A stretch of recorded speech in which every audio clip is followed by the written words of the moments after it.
صورتك بقت فضيحه. تقول لي يعني ايه يا استاذ محمد؟ يعني انا دلوقتي متصوره صوره عاديه خالص ومع اصحابي ممكن حد يبتزني بيها؟ اقول لحضرتك ايوه. هتقول لي ازاي يعني يا استاذ محمد؟ اقول له برضه حضرتك ازاي؟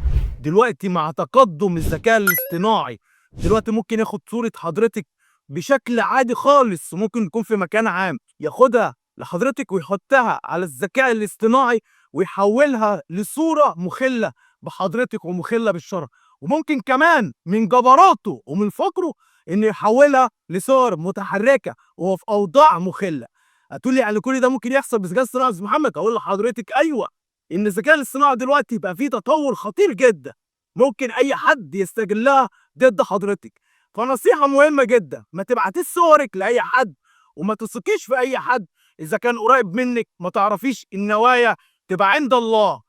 فاستاذن حضرتك، وطبعا حاجه مهمه جدا بوجه رساله للاب والاخ، طبعا انتوا كرجاله بيبقى في ممكن تطور الموضوع ان اول ما تشوف للوهله الاولى ان صور اختك او صور بنتك لحاجه زي دي، تاكد الاول ان هذا ده صحيح ولا لا.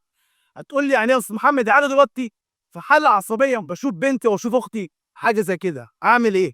روح اسالها، روح ناقشها، يبقى كل المواضيع دي وتاكد منها هل ده صدر منها ولا لا. كان معكم استاذ محمد يسري، محارب الاستئناف العالي والجنايات. السلام عليكم.